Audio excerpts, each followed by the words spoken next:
Assalamualaikum warahmatullahi wabarakatuh. Alhamdulillahi rabbil alamin. Wa bihi nasta'in ala umurid dunya wad din. Summa salatu wassalam ala khairi man ba'athahu Allah rahmatan lil alamin. Sayyidil anbiya'i wal mursalin Rasulullah Muhammad sallallahu alaihi wasallam wa ala alihi wa ashabihi ajma'in. Allahumma 'allimna ma yanfa'una wanfa'na bima 'allamtana wa zidna 'ilma innaka antal alimul hakim. Bapak-bapak, ibu-ibu, saudara-saudari jamaah fardu subuh rahimakumullah. Marilah kita tak hentinya memanjatkan rasa syukur kita kepada Allah, seraya kita memanjatkan puja dan puji hanya kepada Allah. Begitu banyak karunia Allah untuk kita. Hari ini di antara nikmat Allah, kita akan masuk pada episod baru dari tafsir surah Al-Anfal. Selawat berangkaikan salam, mari sama-sama kita hadiahkan kepada Rasulullah Muhammad sallallahu alaihi wasallam. Allahumma salli wa sallim wa barik alaihi. Harapan kita semoga kita semua menjadi ahlul Quran dan Quran akan membela kita insya-Allah di yaumil akhir kelak nantinya. Para hadirin rahimakumullah, surah Al-Anfal surah urutan ke-8 sesuai dengan urutan surah-surah dalam mushaf.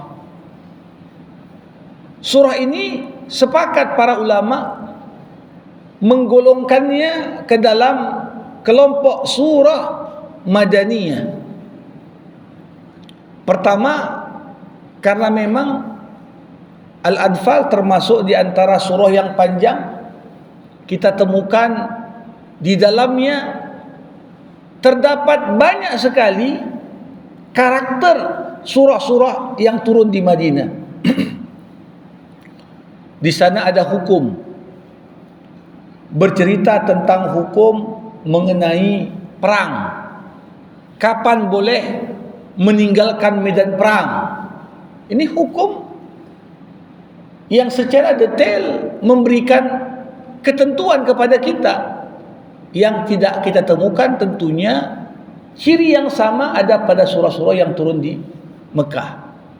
Yang kedua, surah Al-Anfal ini dari awal hingga akhir berporos pada peristiwa perang Badar Al-Kubra.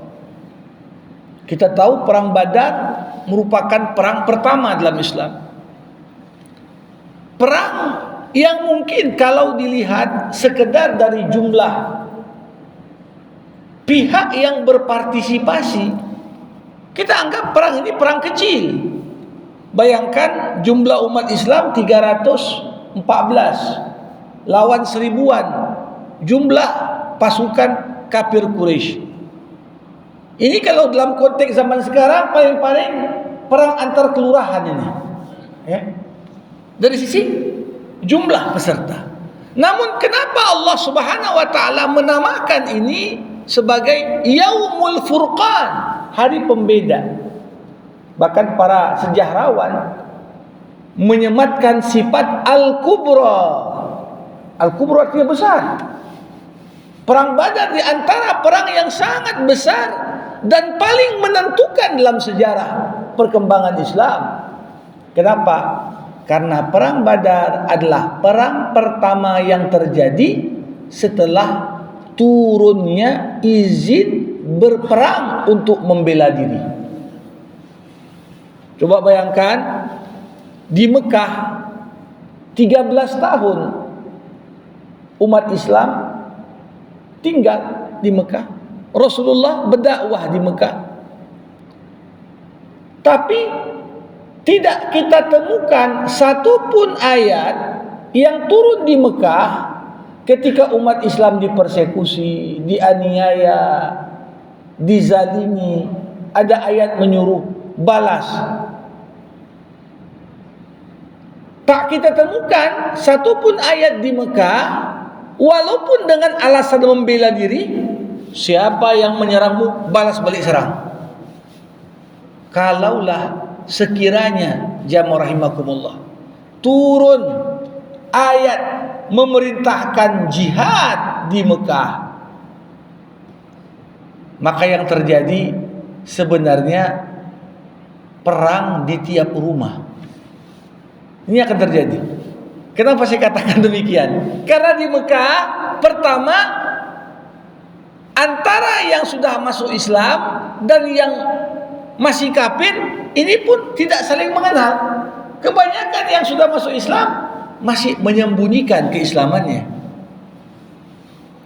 Coba bayangkan, tiap rumah ayah dan bapak perang.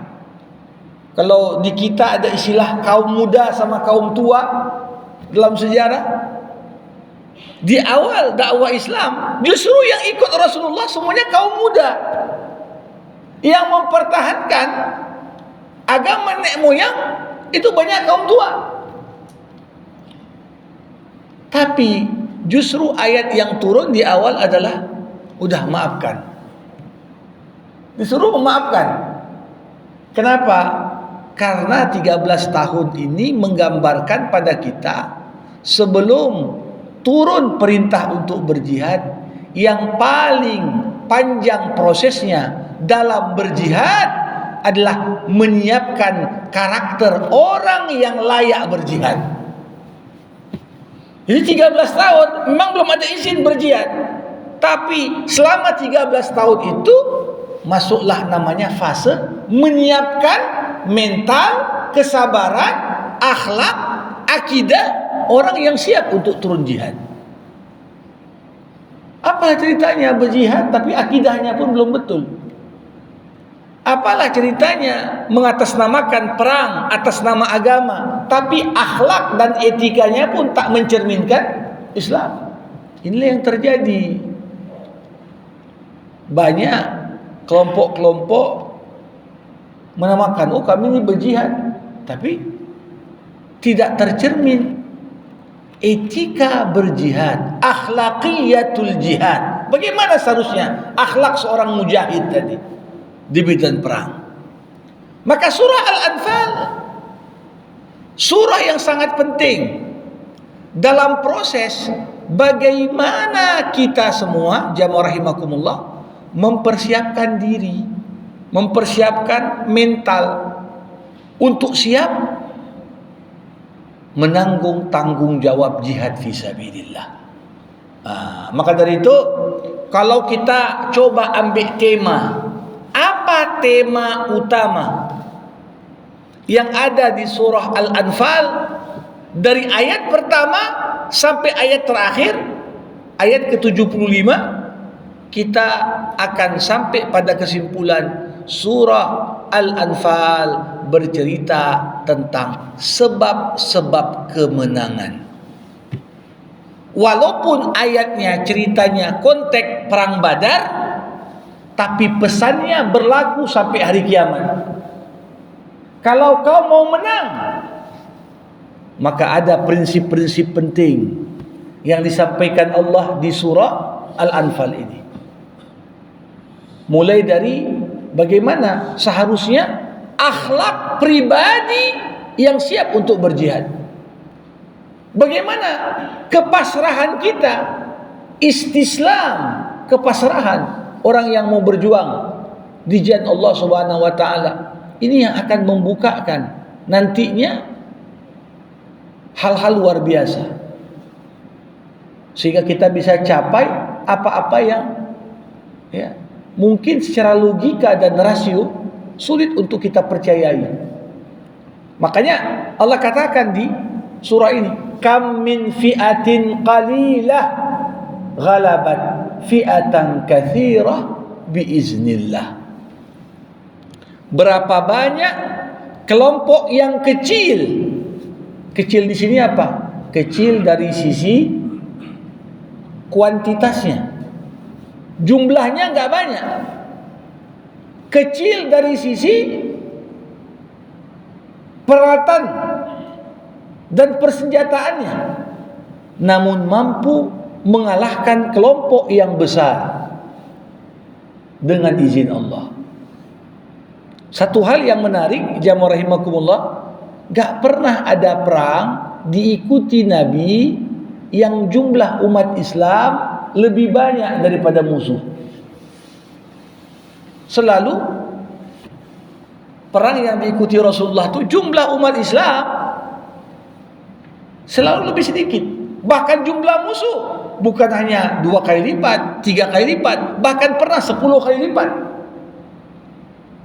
Tapi kelompok yang kecil tadi dengan mental pemenang yang luar biasa, akhirnya mereka mampu mengalahkan kelompok yang besar dengan izin Allah. Tentunya perang Badar sebagai peristiwa pokok yang dibahas di surah Al-Anfal ini punya beberapa keistimewaan. Pertama, perang Badar satu-satunya perang yang diceritakan Al-Quran di masa Rasul di mana malaikat ikut aktif berperang di dalamnya. Perang-perang lain itu malaikat ikut juga, tapi sekedar memberikan semangat bagi orang-orang beriman. Tapi malaikat tak ikut serta perang. Tapi di perang Badar banyak sekali riwayat hadis-hadis sahih di mana pasca selesai perang para sahabat Rasulullah Muhammad SAW kemudian berkata, kami mengenal mana yang terbunuh dari golongan manusia dan mana yang terbunuh dari golongan malaikat. Jadi sahabat Rasulullah pasca perang mereka menyaksikan langsung ada di antara malaikat yang terbunuh. Loh, malaikat ikut perangnya macam mana? Sebagian riwayat mengatakan malaikat ikut berperang dalam wujud manusia. Tapi ketika mereka terbunuh, ini beda. Kalau pasukan muslim yang meninggal dunia, itu nampak cabikan di sana sini, ya, cabikan di sana sini, nampak darah berceceran. Tapi di antara pasukan malaikat yang terbunuh dan syahid, ya, dan syahid ini dikatakan mereka itu seperti orang yang mati karena las'atun kalas'ati, kondisi seperti orang yang mati kesetrum, gak nampak ada darah. Tapi diriwayatkan ini gak kenal kami tapi ikut perang sama kita. Sehingga dikatakan, bahkan disebutkan Allah di surah Al-Anfal ini secara nyata. Nanti kan kita lihat bagaimana malaikat anni mumiddukum bi alfim minal malaikati murdifin. Aku akan bantu kalian, kata Allah, dengan 1000 malaikat turun. Jadi kelompok kecil bisa mengalahkan kelompok besar. Kenapa? Ada campur tangan Allah. Ada campur tangan Allah. Ada malaikat yang membela orang-orang beriman, ikut perang bersama orang-orang beriman. Belum lagi jamaah rahimakumullah, kita akan temukan beberapa detail cerita tentang perang Badar ini yang bisa kita nilai sebagai campur tangan Allah Subhanahu wa ta'ala. Di antaranya apa? Is yughashikum nu'as amanatan. Ingatlah, kata Allah, ketika Allah Subhanahu wa ta'ala menjadikan tentara muslim semuanya ngantuk. Ini musuh di depan, beberapa saat akan terjadi perang, walaupun perang belum dimulai. Bisa-bisanya tentara muslim ngantuk semua dan terlelap tidur sebentar. Itu terjadi di perang Badar. Nah, jamaah rahimakumullah, pada umumnya orang kalau menanti sesuatu yang menakutkan, penuh dengan ketakutan dalam hatinya. Mau perang ini. Jangankan perang, besok mau ujian saja, malamnya nggak bisa tidur. Ya, memikirkan gimana besok ya pertanyaannya. Pada umumnya ketakutan dan kekhawatiran menghilangkan rasa kantuk. Tapi coba bayangkan jamaah rahimakumullah, ini di medan perang, musuh sudah mulai nampak mendekat, tapi justru para pasukan terlelap tidur sebentar. Walaupun tidurnya hanya beberapa menit, tapi memuaskan mereka terhadap kebutuhan untuk beristirahat. Nah, ini masuk di antara bentuk campur tangan Allah Subhanahu wa taala. Kenapa? Coba bayangkan, siapa yang menenteramkan hati para sahabat Rasul sehingga mereka merasakan kantuk dan akhirnya terlelap tidur?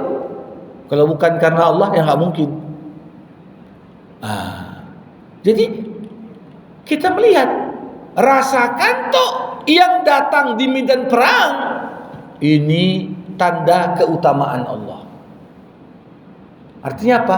Allah memberikan rasa kantuk itu untuk menambah semangat, untuk menyegarkan orang yang sebentar lagi akan berperang. Tentunya beda dengan rasa kantuk yang datang saat khutbah Jumat, ya. Nah, ini datang dari setan. Nah, kalau dari di medan perang datangnya dari Allah. Kalau pas lagi kuliah, lagi belajar, dengar khutbah Jumat, datang rasa ngantuk. Ini bukan dari Allah Subhanahu wa taala, tapi justru berangkat dari tipu daya setan supaya kita tak dengar. Jamaah rahimakumullah, kita lihat lagi di dalam surah Al-Anfal ini, nanti kita akan temukan bagaimana unsur kekuatan terpenting di dalam suatu perang itu adalah unsur kekuatan mental. Dan mental yang kuat berawal dari iman yang kokoh. Makanya ketika kita mau menyiapkan orang-orang yang dipersiapkan untuk berjihad di jalan Allah Subhanahu wa taala, bukan sekedar disiapkan kekuatan fisiknya semata, tapi perlu disiapkan mentalnya. Dan disiapkan mental dengan dikuatkan imannya. Siapa yang tak melihat bagaimana luar biasanya senjata Israel itu. Israel Defensive Force, IDF, ya, udah senjatanya canggih, jumlah personilnya juga nggak sedikit, tapi dengan segala kecanggihan persenjataan yang dimiliki tentara Israel tadi, nampak mereka semua terkesan amatiran semuanya menghadapi para mujahid. Padahal kalau kita lihat satu sisi, bukan hanya penegasan, ya, persiapan di medan perang di antara para mujahid itu bukan hanya semata-mata latihan tembak, latihan bela diri dan latihan lain, tapi bagaimana diharapkan bahkan mujahid disuruh hafal Quran, disuruh tak boleh tinggal sholat berjemaah. Ini bentuk dari persiapan mental. Makanya Allah Subhanahu wa taala nantinya kita temukan di surah Al-Anfal membuat satu formula. Dalam kondisi iman kuat, satu mukmin minimal berbanding 10 kafir. Ini matematikanya Quran tentang perbandingan. Di masa kuatnya iman, satu mukmin sanggup lawan 10 kafir. Kok bisa? Ya, karena imannya dia. Mentalnya begitu kuat. Gak ada rasa takut sedikit. kecuali hanya pada Allah. Nah, di momen lemahnya iman, ketika imannya itu nggak kuat, balik ke normal, satu mukmin siap untuk melawan dua kafir minimal. Tapi ketika iman itu betul-betul di dasar lemah, yang terjadi apa? Satu mukmin lawan satu kafir pun tak sanggup kita. Ya. Satu mukmin lawan satu kafir saja pun tidak sanggup. Kenapa? Karena dianggap hilang. Dulu Rasulullah Muhammad SAW, keistimewaan Nabi apa? Nabi sudah menang sebulan sebelum perang. Perang misalnya bulan kapan? Bulan November. Di awal Oktober dah menang Nabi. Kenapa maksudnya bisa perang? Bisa menang? Karena musuh sudah dihantui ketakutan akan kalah sebulan sebelum perang. Nah, jamaah rahimakumullah, kita lihat apa yang dilakukan Israel sekarang. Pertama perangnya di Gaza, sekarang dipindahkan, diledakkannya di Lebanon, diserangnya di Yaman. Ini tanda udah nggak bisa sanggup lagi di situ. Nah, ini satu hal yang kalau kita perhatikan, jamaah rahimakumullah, saya ingat sekali ketika Syekh Ahmad Yasin, pendiri Hamas, ketika beliau mulai mempersiapkan sayap militer di partai Hamas, di antara surah yang paling awal ditafsirkan Syekh Ahmad Yasin kepada para murid-muridnya adalah tafsir surah Al-Anfal ini. Jadi kita sudah punya bayangan apa yang akan kita bahas dalam beberapa puluh pertemuan kita ke depan tentang surah Al-Anfal. Dan tentunya jamaah rahimakumullah, satu hal yang ingin saya sampaikan di awal, Allah Subhanahu wa taala menamakan surah ini dengan Al-Anfal. Kenapa? Karena disebutkan kata anfal di ayat pertama. Yas'alunaka 'anil anfal. Mereka bertanya padamu tentang anfal. Apa itu anfal? Anfal bentuk jamak dari kata naflun. Naflun artinya tambahan. Anfal tambahan-tambahan. Apa maksud tambahan di sini? Tambahan di sini adalah maksudnya pampasan perang. Harta yang diperoleh oleh pasukan pemenang dari pasukan yang kalah sebagai tambahan kesuksesan. Jadi anfal ini macam bonus. Tujuan orang berperang apa? Untuk pampasan perang? Enggak. Tujuan kita berperang ada visinya. Visi perang apa? Menegakkan agama Allah, kan begitu. Tapi di antara rahmat Allah Subhanahu wa taala kepada hamba-hambanya, ketika orang yang menang perang dari umat Nabi Muhammad berhasil melumpuhkan musuh, baik lewat perang ataupun lewat damai, maka harta musuh dikuasai oleh umat Islam. Jadi pengertian pampasan perangnya apa? Masuklah di situ kuda-kudanya, senjatanya, perisainya, baju besinya, perlengkapan makanannya, logistiknya, itu masuk kategori anfal. Ya. Nah, pampasan perang dalam Islam ini ada dua macam, Bapak Ibu. Ada yang disebut dengan ghanimah, ada yang disebut dengan fai. Ghanimah adalah pampasan perang yang diperoleh setelah ada kontak senjata. Setelah ada kontak senjata. Jadi kalau umat Islam menang, ada kontak senjata di sana, kemudian musuh berhasil dikalahkan, berarti harta milik musuh tadi menjadi ghanimah, pampasan perang bagi orang Islam. Tapi ada yang kedua, pampasan perang tanpa kontak senjata. Bisa terjadi, bisa. kadang-kadang terjadi perang.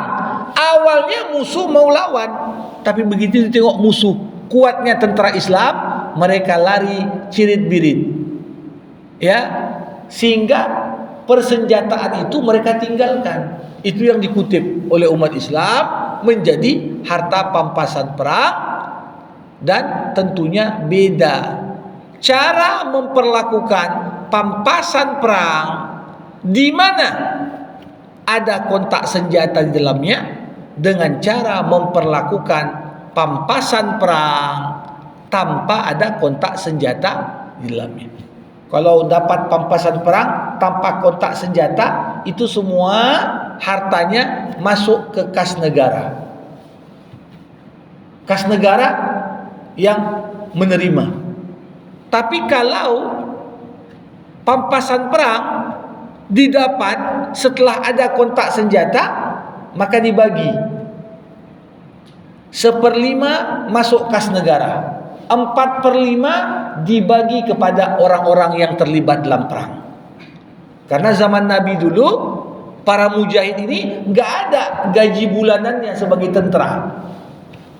Ya, jadi senjata pribadi, baju besi pribadi. Ya tentunya kalau nggak ada motivasi duniawi, mana mau orang mau perang juga. Jadi itu yang diatur. Nah, jamaah rahimakumullah.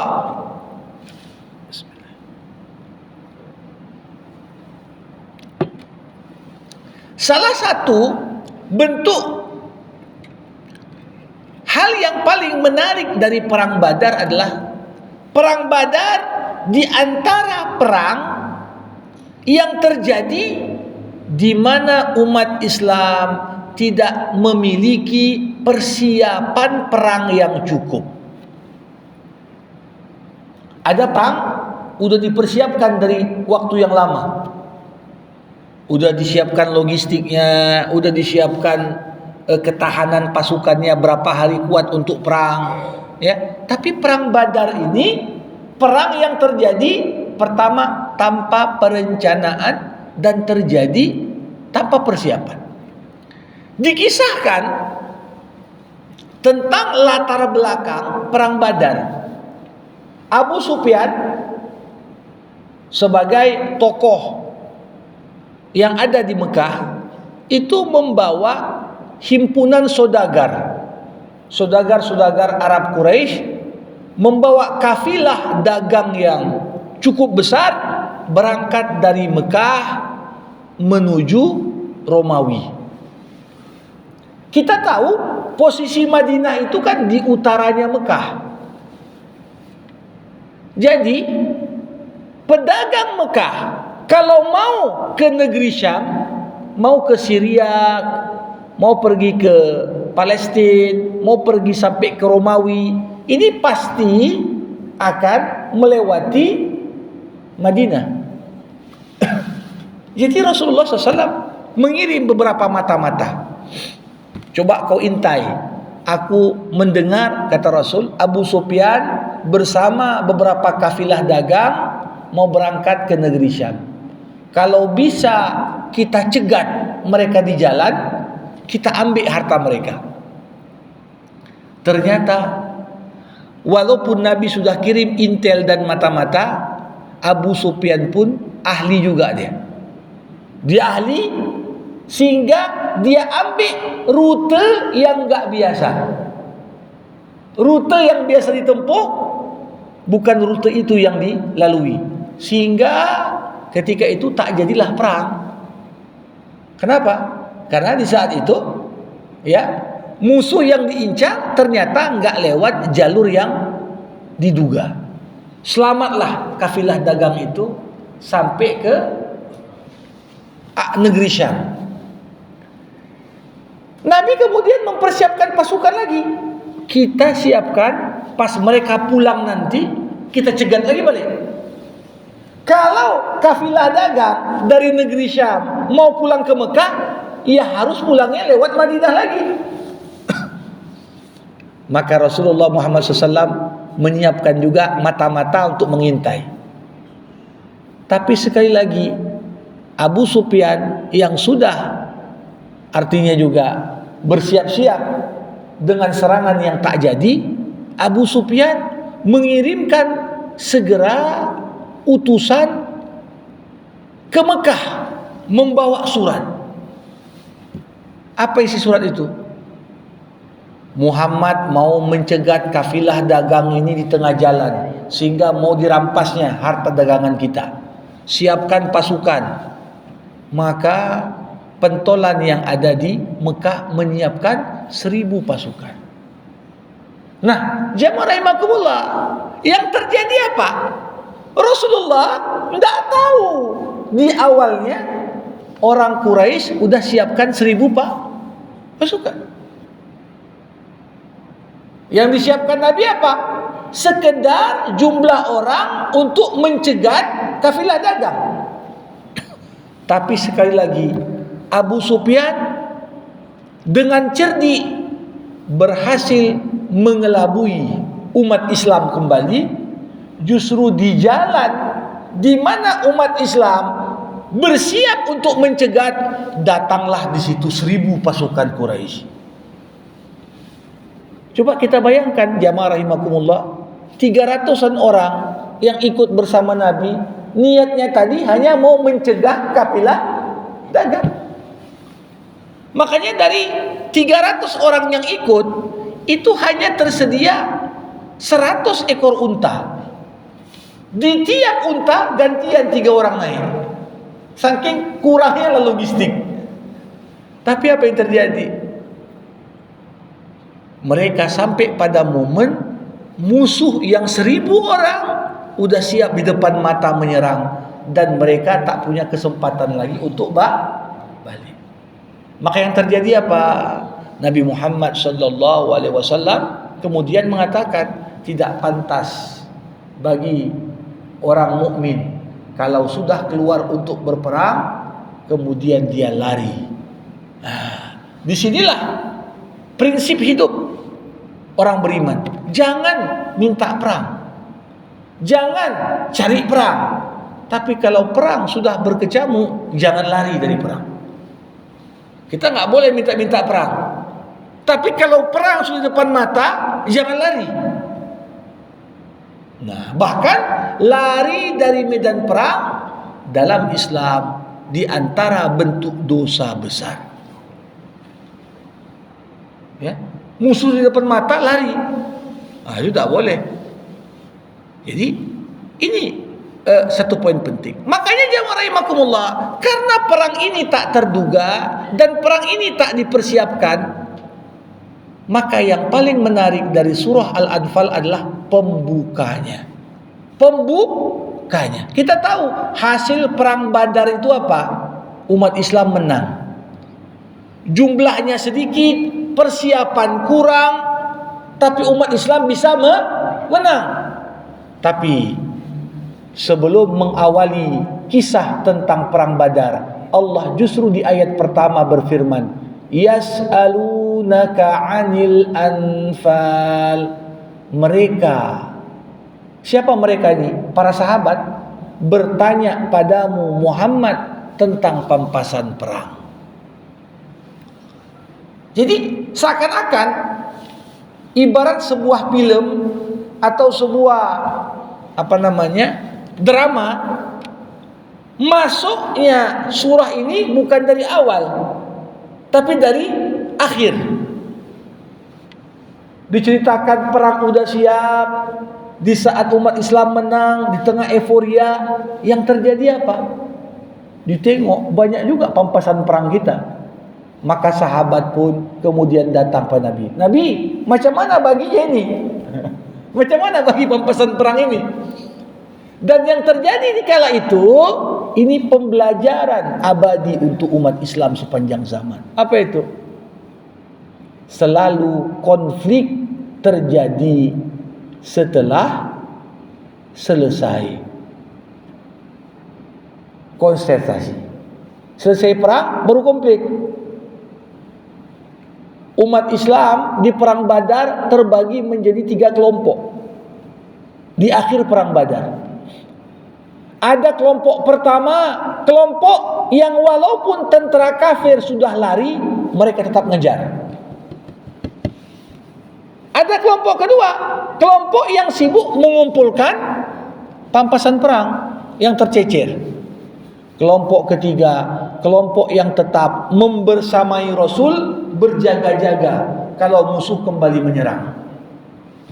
Begitu selesai perang, tiga kelompok ini berselisih. Siapalah yang paling layak dapat bagian paling banyak? Kami kan paling berjasa, kami yang kejar musuh itu. Kelompok kedua mengatakan, enggaklah, kamilah yang paling berjasa, kami yang ngumpulin pampasan perang, masa kami pula yang dapat sikit?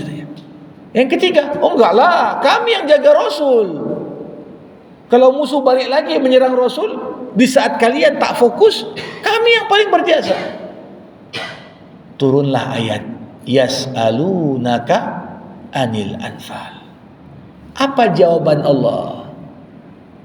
Allah tidak jawab di pembukaan ayat ini jawaban yang detail, jawaban yang terperinci, tapi jawaban yang Allah sampaikan secara global saja. Qulil anfalu lillahi war rasul. Apa kata Allah? Katakan Muhammad sama mereka yang berselisih gara-gara pengen dapat harta pampasan perang yang paling banyak, katakan sama mereka, pampasan perang ini milik Allah dan Rasulnya. Jamaah rahimakumullah, kita lihat dalam banyak kasus di awal perjuangan orang biasanya kompak. Kenapa? Karena tujuannya satu, mau menang. Perbedaan-perbedaan yang ada pun udahlah, nggak perlu kita permasalahkan. Tapi mereka yang kompak di masa lalu, betapa cepat kemudian berubah menjadi orang yang saling bersaing dan saling menjatuhkan tatkala perang justru berakhir. Kita lihat aja lah di level politik. Waktu mau mencalon ketua, wakil, ya, waktu kampanye kompak kali. Begitu dilantik, berkelailah gubernur dan wakil, berkelailah wali kota dan wakil, berkelailah menteri dan wakil menteri, berkelailah presiden dan wakil presiden. Berapa banyak itu terjadi? Al-Quranul Karim mengingatkan pada kita, yas'alunaka anil anfal. Mereka bertanya padamu tentang pampasan perang, katakan itu urusan Allah. Ini secara psikologis ingin digambarkan kepada kita bagaimana kadang-kadang yang merusak hubungan antar sesama teman kemarin menjadi musuh masa kini, itu gara-gara nggak pas bagi semua itu, ya, gara-gara nggak pas, nggak bagi. Maka kalau kita lihat apa kata Rasulullah, la akhsha alaikumul faqr, aku nggak takut kalau umatku ini miskin, kata Rasul. Nggak takut aku. Kenapa? Biasanya justru kekompakan, solidaritas itu kuat di tengah orang yang sama-sama susah. Tapi apa kata Nabi? Innama akhsha alaikumud dunya an tuftaha alaikumud dunya fatanafasuha kama tanafasuha.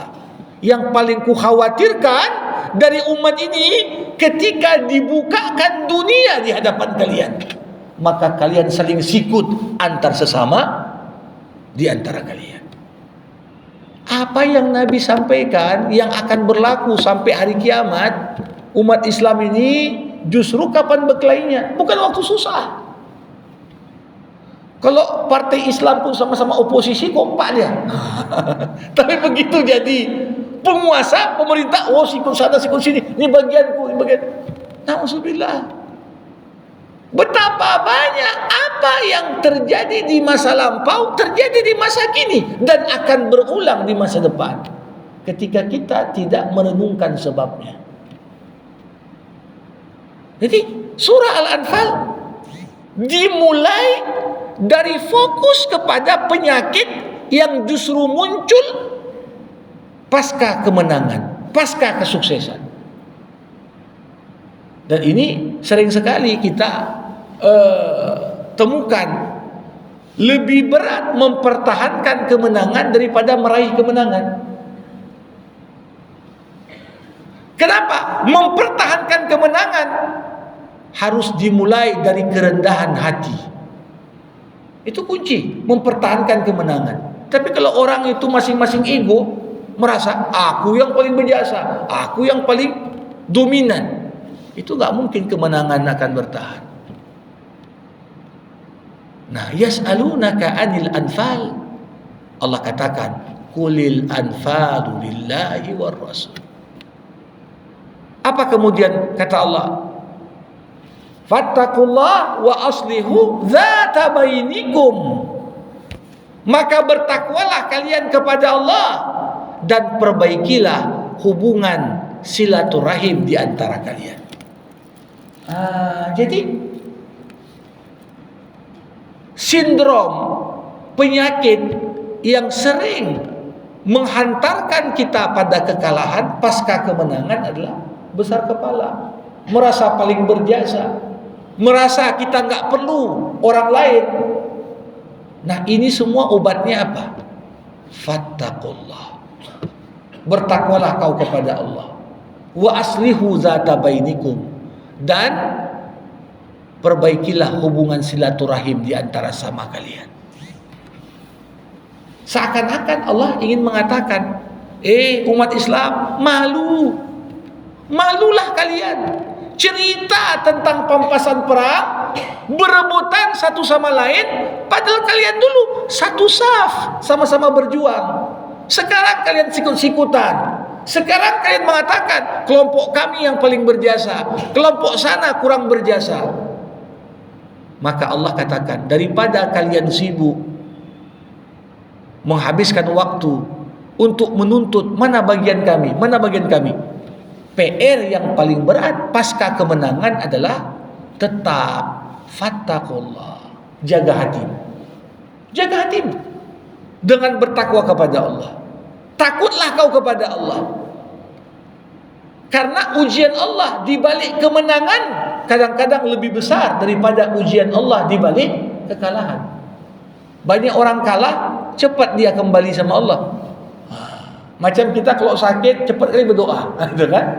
Kalau sakit, bangkrut, musibah-musibah itu paling cepat membuat kita kembali kepada Allah. Tapi jamaah rahimakumullah, kemenangan ini adalah momentum yang sering sekali membuat kita lupa sama Allah. Seakan-akan kok bisa menang kau? Iyalah, pasukan kami hebat. Iyalah, strategi kami jitu. Iyalah, kami menghadapi musuh dengan strategi ini. Lupa dia. Padahal Allah katakan, kalau mau kalian telaah kembali, kalian itu menang bukan karena kalian hebat, karena campur tangan Allah di situ. Makanya saat membagi pampasan perang, urusan pampasan perang itu urusan Allah dan Rasul. Urusan kalian apa? Walaupun sudah menang, tetaplah jaga ketakwaan, tetaplah jaga hubungan baik antar sesama muslim. Fattaqullah wa aslihu dzata bainikum. Kemudian ditutuplah ayat pertama, wa atiullaha wa rasulahu in kuntum mu'minin. Patuhi Allah, patuhi Rasulnya kalau kalian benar-benar beriman. Jadi komitmen kepatuhan kepada Rasul ini harus nampak. Karena benih-benih perpecahan itu justru seringkali muncul pasca kemenangan. Muncul ego, muncul kita merasa kitalah yang paling berjasa, kitalah yang paling punya andil dalam kemenangan tersebut. Kalau aku nggak buat gini, nggak bisanya si fulan itu. Yang lain pun membahas juga, kalau aku tak buat begini, dia pun gak ada apa-apanya itu. Masing-masing mengingat apa yang dia buat, tapi lupa untuk mengingat apa yang sudah Allah buat.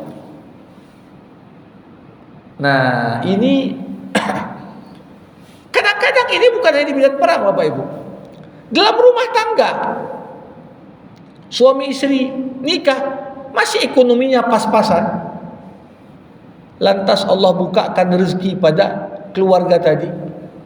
Suami berkarir, istri juga berkarir, akhirnya makin besar, makin kaya. Apa yang terjadi? Begitu dah kaya, lupa dia bertakwa sama Allah, lupa dia menjaga hubungan baik antar sesama tadi. Si istri merasa, alah, tak dikasih nafkah suamiku pun duitku udah banyak. Si suami pun merasa juga, alah, dia ini banyak pun perempuan lain mau sama aku kalau udah banyak duit kayak gini gitu. Akhirnya apa? Rusak. Maka dari itu jamaah rahimakumullah, walaupun konteks ayat adalah perang, tapi ingin digambarkan pada kita semua capaian-capaian dan apa yang kita raih dalam kehidupan sebenarnya itu enggak lepas dari campur tangan Allah. Dan penyakit paling bahaya pasca kesuksesan adalah ghurur.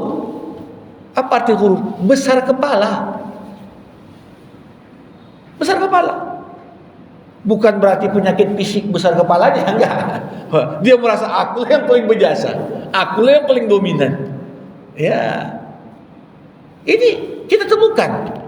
Maka dari itu kita akan bahas di pertemuan berikutnya di ayat kedua dan ketiga bagaimana detail sifat orang-orang beriman yang dipelihara Allah dari penyakit ghurur.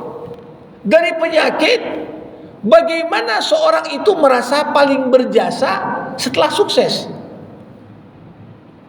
Ini penting sekali untuk kita pahami. Kenapa?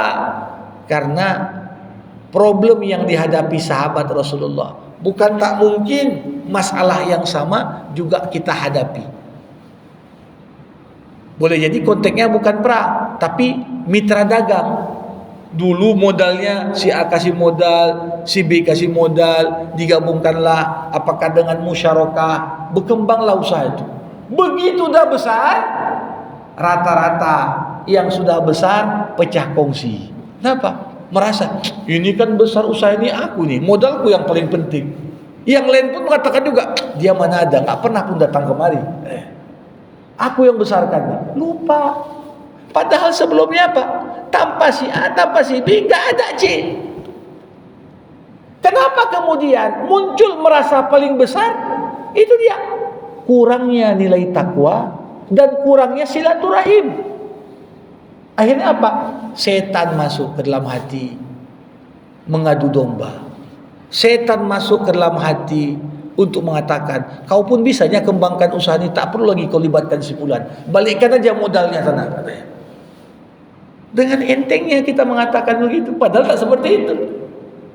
Nah ini, insya Allah kita akan lanjutkan di jumpa kita berikutnya, ayat kedua dan ketiga, yang insya Allah tentunya ini menjadi pembelajaran bagi kita.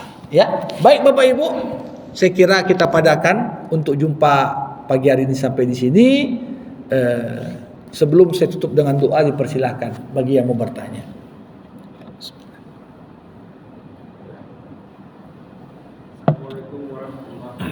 Waalaikumsalam.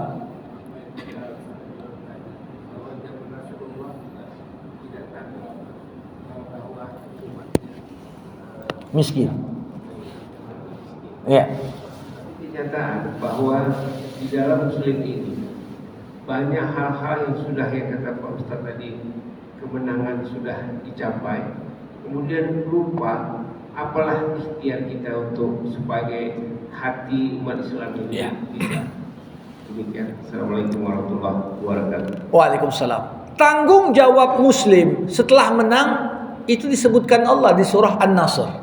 Idza jaa nasrullahi wal fath wa ra'aitan nas yadkhuluna fi dinillahi afwaja fasabbih bihamdi rabbika wastaghfirhu innahu kana tawwaba. Apa kata Allah? Fasabbih. Justru dikala kau menang, perbanyak pujianmu kepada Allah supaya kau sadar kau menang ini bukan karena usahamu aja, usaha Allah, campur tangan Allah. Fasabbih bihamdi rabbik. Kemudian apa? Wastaghfir, minta ampun sama Allah. Jangan pernah kau biarkan sedikit pun ada ruang dalam hatimu kau merasa akulah yang paling berperan di sini. Kalau nggak ada aku tutup ini katanya. Rata-rata orang seperti itu. Begitu menang, oh ini kan ketua ini yang paling apa? Anggotanya seakan-akan gak ada peran. Nah maka dari itu wastaghfirhu, minta ampun. Justru di momen kemenangan banyak-banyak kita beristighfar. Kenapa? Karena di saat kita menang, yang muji kita itu lebih banyak yang setannya daripada yang manusianya. Ya, lebih banyak memuji untuk sesuatu. Ketika kita diangkat, dieluk-elukan, coba bayangkan, ini sekarang yang nyerang, ya, apa namanya, Pak Jokowi siapa? Ini orang-orang yang dulu muji-muji dia. Jadi begitulah. Nanti akan datang lagi naik, balik lagi orang muji-muji, begitu jatuh dihina lagi. Makanya paling bahaya itu. Rasulullah SAW mengingatkan pada kita, lemparkan pasir kepada wajah orang yang suka memuji. Kenapa? Ini kalau udah dikelilingi oleh para penjilat atau apa, perlu kita banyak istighfar. Apalagi kalau dipuji yang kita tahu pujian itu nggak betul. Jadi ini satu poin yang saya kira penting, amalan yang dapat kita lakukan untuk menjaga hati terikat pada ketakwaan dan tidak saling berkonflik secara horizontal. Demikian. Assalamualaikum warahmatullahi wabarakatuh. Waalaikumsalam. Tadi Ustaz menyampaikan bahwasanya malaikat yang ikut perang itu juga jasadnya itu mati. Ya. Apakah malaikat punya Ustaz? Ya. Ustaz. Baik. Yang kedua Ustaz, saya pernah mendengar juga di perang Badar ini tentara kita, tentara Muslim itu kehabisan air minum. Kemudian sampai letih, hampir pingsan begitu. Kemudian yang ada hanya oase, air yang tergenang di padang pasir. Padahal kata sahabat itu dilarang oleh Allah diminum. Tapi pada saat itu ketika para sahabat melapor kepada Rasul, ya Rasul bagaimana ini, apakah kita biarkan mereka ini mati kehausan sementara yang ada oase, sementara kau bilang dilarang Allah untuk minum air yang tergenang. Tapi kemudian Ustaz, menurut kisah itu saya pun nggak tahu persis apa dalilnya. Rasulullah termenung sebentar, kemudian boleh, kata Rasul, asal hanya setapak tanganmu, jangan masukkan ke pundi-pundi. Itu halal bagaimana? Pertanyaan saya Ustaz, banyak orang mengkiaskan dalam keadaan berdesak, nah haram itu pun boleh asal sekedarnya. Apakah benar itu? Ya. Jamaah rahimakumullah, detail tentang perang Badar ini akan kita masuk ketika bahas mengenai ayat yang berkaitan langsung. Apa yang tadi disampaikan ini tidak sepenuhnya benar, tidak sepenuhnya benar. Tapi ada bagian-bagian, ada yang di awal umat Islam itu hampir salah dalam menentukan tempat yang dibangun tenda pasukan.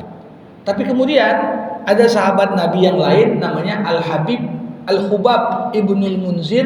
Beliau katakan, Rasul, aku lihat di sana ada sumber mata air. Kita kuasai daerah itu supaya kita nggak kekurangan pasukan air, sedangkan musuh kekurangan. Jadi kalau dikatakan oase itu, saya tidak temukan dalil atau riwayat terkait masalah itu. Tapi yang hampir mirip dengan kisah ini, itu kisah dulu Talon ketika membawa pasukan Bani Israel melawan Jalut. Itu lewat sebuah tempat, air tergenang di sana. Dia katakan, boleh kau ambil sekedar satu Satu celup saja, tapi jangan banyak-banyak. Ya. Tapi itu bukan terjadi di perang Badar. Itu perang antara Talut dan Jalut. Tanda campur tangan Allah juga di perang Badar, turun hujan.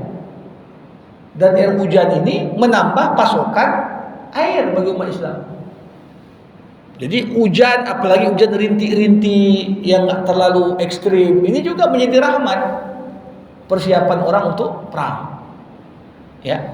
Nah, adapun dalil tadi, boleh. Sebenarnya bukan dari situ. Kita ketika membangun sebuah dalil, janganlah kita dari sesuatu yang masih diperdebatkan, kan gitu. Al-Quran kan selalu mengatakan, "Famaniturra ghaira baghin wala 'adin fala isma alaih." Siapa yang terdesak, boleh dia melakukan sesuatu yang haram tanpa berlebihan dan tanpa menganiaya orang, gak ada dosa untuknya. Tapi ad-daruratu tuqaddar bi qadariha. Ini kaidah fikih. Kondisi darurat harus dikadarkan sesuai dengan kondisinya. Artinya kalau sekedar minum tadi cukup untuk menghilangkan dahaga, ya sudah, satu teguk saja, jangan lebih dari itu. Kalau lebih dari itu sudah berdosa. Karena kondisi darurat yang dibolehkan melakukan haram sekedar untuk menolak ancaman kematian. Kalau kematian tidak lagi mengancam, ya sudah, balik lagi hukumnya haram. Tidak boleh kita kemudian berlebihan tentang masalah itu. Demikian. Malaikat tentunya ini kan makhluk yang diciptakan dari cahaya. Tapi malaikat ini punya kemampuan untuk berubah bentuk jadi manusia. Kebanyakan Jibril dikala mendatangi Nabi Muhammad SAW tidak menjumpai Nabi dalam bentuk malaikat, tapi datang dalam bentuk manusia. Nah, apa yang tadi dideskripsikan beberapa sahabat dari kami melihat jenazah malaikat, ini malaikat yang berwujud manusia. Makanya dikatakan tadi, mayitnya itu kok seperti orang kesetrum, walaupun ada sayatan, gak ada darahnya. Itu yang dikatakan kami tahu mana bagian yang terbunuh dari orang mukmin, mana yang terbunuh dari malaikat. Jadi satu sisi, apakah ada tubuh? Ya, kalau dia seperti jin juga, jin itu bisa juga berubah jadi manusia. Tapi tentunya ketika malaikat berubah wujud jadi manusia, keluar dari sifat naturalnya, itu membutuhkan energi yang kuat. Sama seperti jin, ketika menjadi manusia, posisi jin yang menjadi manusia itu lebih lemah dibanding jin yang masih dalam bentuk jin, karena dia membutuhkan energi yang kuat untuk jadi manusia. Jadi kalau tanya apakah ada wujud badannya, ada. Dan itu disebutkan tadi oleh para sahabat tentang yang terbunuh dari golongan malaikat. Jadi ada kaitannya gini, pernah kisah makhluk si budian istilah menikah dengan manusia. Jadi apakah sama juga kisah ini? Ya, saya kurang mengerti tentang masalah itu, ya. Tapi kalau bunian itu apa dia manusia? Manusia. Itu orang mengatakan jin, tapi boleh jadi dia manusia, gitu kan? Ya. Jadi kita batasilah sampai di sini. Baik. Alhamdulillahirabbil alamin, hamdan yuwafi ni'amah wa yukafi'u mazidah. Ya Rabbana lakal hamdu kama yanbaghi li jalali wajhikal karim wa li 'azimi sultanik. Allahumma salli ala sayidina Muhammad wa ashghilidh dhalimin bidh dhalimin wa akhrijna min bainihim salimin. Allahumma 'allimna ma yanfa'una wanfa'na bima 'allamtana wa zidna 'ilma innaka antal alimul hakim. Allahumma ja'al jam'ana hadza jam'an marhuma wa tafarruqana min ba'dihi tafarruqan ma'suma. Rabbana atina fid dunya hasanah wa fil akhirati hasanah wa qina 'adzaban nar. Wa sallallahu ala sayyidina Muhammad wa ala alihi wa sahbihi ajma'in walhamdulillahi rabbil alamin. Terima kasih. Assalamualaikum warahmatullahi wabarakatuh.